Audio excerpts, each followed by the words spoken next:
Assalamualaikum warahmatullahi wabarakatuh. Selamat pagi anak-anak, selamat bertemu kembali dengan pembelajaran IPA. Bagaimana kabar kalian hari ini? Semoga semuanya sehat ya.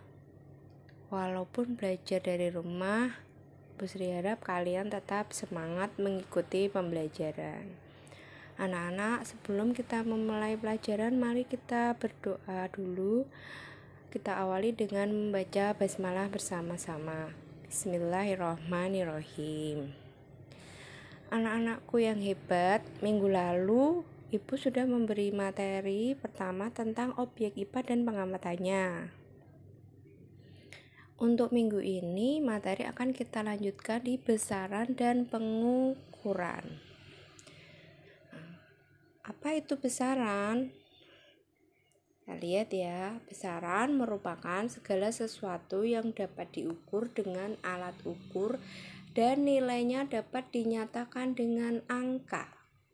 Contohnya, panjang jalan ini 300 meter. Panjang itu merupakan besaran dan meter merupakan satuan. Terus ini ada minyak ini jumlahnya ada 10 liter. Liter itu merupakan besaran, sedangkan 10 itu merupakan besaran, sedangkan liter merupakan satuan besaran. Nah, 10 liter ini maksudnya adalah volume. Jadi volume itu termasuk besaran. Besaran di dalam fisika dibedakan menjadi dua, besaran pokok dan besaran turunan. Apa bedanya? Kalau besaran pokok itu besaran yang satuannya telah ditetapkan terlebih dahulu dan tidak diturunkan dari besaran lain. Di dalam fisika ada 7 besaran pokok. Yang pertama panjang, itu satuannya meter. Kemudian massa satuannya kilogram, waktu satuannya sekon, suhu satuannya Kelvin, kuat arus satuannya ampere, jumlah zat satuannya mol, dan intensitas cahaya satuannya kandela. Kita lihat ya, yang pertama kita akan lihat besaran pokok panjang. Panjang itu satuannya bisa kilometer, tapi bisa juga dikonversi ke satuan lain, misalnya meter. 1 kilometer itu berapa meter? 1 kilometer itu ada 1000 meter. Yang kedua massa. Massa satuannya juga kilogram, tapi bisa diturunkan menjadi besaran-besaran yang lain atau satuan yang lain, misalnya kuintal, ons, gram. Yang ketiga waktu. Waktu bisa dinyatakan dalam sekon, tapi bisa juga dalam satuan lain, misalnya hari, jam, menit. Untuk suhu satuan internasional itu yang digunakan satuan Kelvin. Walaupun mungkin kalian sudah pernah dengar suhu itu ada yang derajat Celcius, ada yang derajat Reaumur, tapi kalau satuan internasional suhu itu menggunakan derajat Kelvin. Nah, suhu itu bisa dikonversi, misalnya Celcius dirubah ke Kelvin atau Reaumur dirubah ke Kelvin atau sebaliknya. Nah, perhatikan contoh berikut ya anak-anak. Nih, Raisa memanaskan air hingga suhunya mencapai 65 derajat Celcius. Nah, berapakah suhu tersebut jika dinyatakan dalam Kelvin? Nah, berarti suhu mula-mula itu 65 derajat Celcius. Ya, satuannya mula-mula Celcius. Kemudian disuruh merubah ke Kelvin.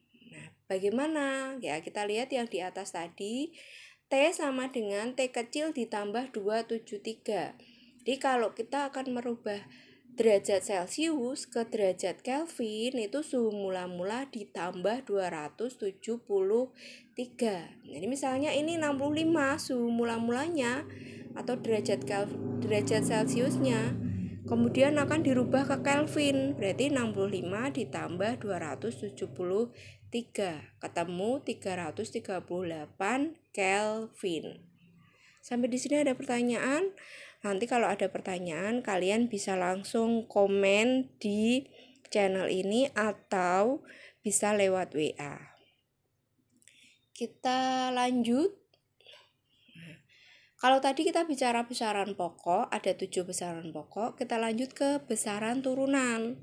Besaran turunan, ya namanya aja besaran turunan, berarti diturunkan dari besaran pokok. Contohnya yang pertama luas. Luas itu penurunan dari panjang kali lebar. Kemudian ada volume, ada berat, ada gaya, ada massa jenis, ada yang namanya kecepatan, ada percepatan, itu juga termasuk besaran turunan. Pokoknya selain yang 7 tadi. Kalau yang besaran pokok tadi 7, panjang, massa, waktu, suhu, kuat arus, intensitas cahaya, jumlah zat. Nah, selain yang 7 itu semuanya disebut besaran turunan. Kita lanjut anak-anak tentang satuan baku dan satuan tidak baku. Kalau kalian mendengar satuan meter, sentimeter, kilogram, itu namanya satuan baku, satuan yang tetap. Tapi dalam kehidupan sehari-hari kadang masyarakat itu menggunakan satuan tidak baku. Mungkin kalian pernah mendengar depa, jengkal. Nah, itu adalah contoh satuan-satuan tidak baku. Kenapa disebut tidak baku? Karena antara satu orang dengan orang lain itu berbeda. Misalnya jengkalnya Bu Sri, panjang jengkalnya Bu Sri misalnya 15 cm, belum tentu sama dengan panjang jengkalnya kalian. Makanya disebut satuan tidak baku karena bisa berubah-ubah. Beda kalau ini tinggi saya 150 cm, jelas 150 cm. Tapi kalau ditulis tinggi saya 20 jengkal, nah itu pasti beda.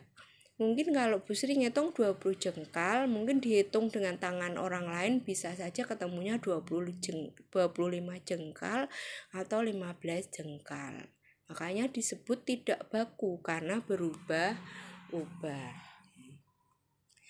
Kita lanjut ke alat ukur besaran. Ya. Untuk mengukur panjang, kita bisa menggunakan yang pertama penggaris atau mistar.